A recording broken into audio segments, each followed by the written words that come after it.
Hello. In the last presentation, we kind of redefined the sine, the cosine, and the tangent functions in a broader way, where we said if we have a unit circle and we define and our theta is, or our angle is, let me use the right tool. Let's say, and our angle is the angle between, say, the x-axis and a radius in the unit circle, and this is our radius. And the point, the coordinate of the point where this radius intersects the unit circle is x comma y. Our new definition of the trig functions was that sine of theta is equal to the y coordinate, right? This is the y coordinate where it intersects the unit circle. And remember, this is the unit circle. It's not just any circle, which means it has a radius of 1. Cosine of theta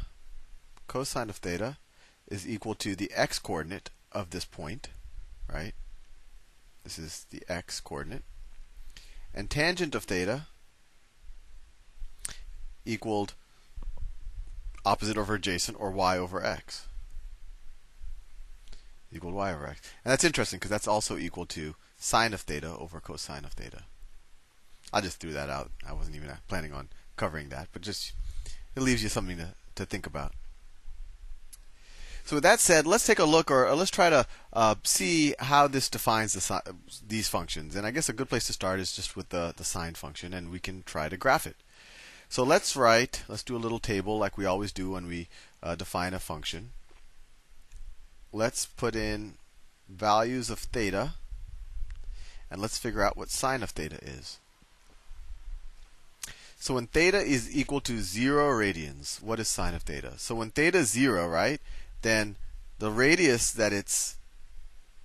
between it, the theta, this is the radius, and this is the point where the radius intersects the unit circle, and this point has a coordinate 1, 0, right? And so if where it intersects the unit circle is at 1, 0, then sine of theta is just the y coordinate, so sine of theta is 0. If we said what is sine of theta when theta is equal to pi over 2, so now our radius is this radius, and we intersect the unit circle right here at the point 0, 1.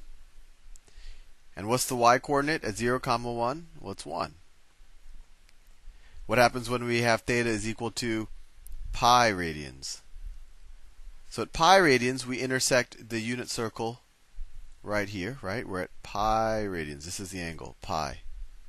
Pi radians, we intersect the unit circle at -1, 0, right? Because once again, this is the unit circle. So at -1, 0, what's the y coordinate? Well, it's 0.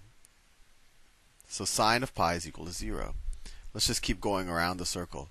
When we have the angle, when theta is equal to 3 pi over 4, right? Because it's, 3 pi over 2, right? Because this is pi, and this is another half pi, right? So this is 3 pi over 2, sorry. So when theta is equal to 3 pi over 2, what is sine of theta? Well, now we intersect the unit circle down here at the point 0, -1. So now sine of theta is equal to -1. And then if we go all the way around the circle to 2 pi radians, we're back at this point again. So sine of theta, so when we're at 2 pi, sine of theta is now 0 once again. So let's graph these points out, and then we'll try to figure out what the points in between look like, and I'll show you what the graph of a sine function is. Let's see. So let's draw the x-axis. This is my x-axis. And let's draw the y axis. Not as clean as I wanted to draw it. This is y, and that's x. But in this case, instead of saying that's the x-axis, let's call that the theta axis, because we defined theta as the input, or our domains in terms of theta. So theta, this is the theta axis. And now we're going to graph sine of theta. So when we said when theta equals 0, sine of theta is equal to 0. So that's this point right here, 0, 0. When theta is equal to pi over 2, sine of theta is equal to 1. So this is the point pi over 2, 1. Right? That's just this one. When theta is equal to pi, sine of theta is 0 again. So this is the point pi, 0.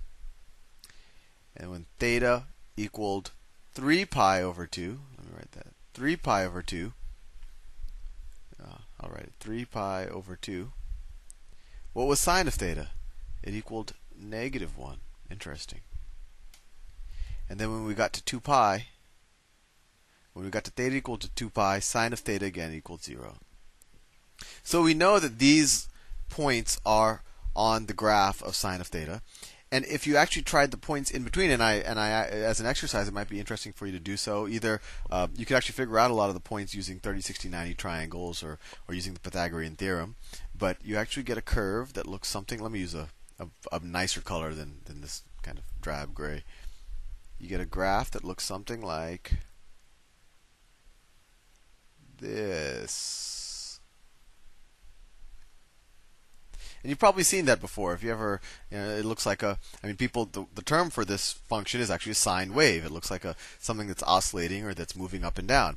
And actually, if you were to put in thetas that were less than 0, the sine wave will keep going into the negative theta axis. And it keeps going forever in both directions. It keeps oscillating between 1 and -1 and the points in between.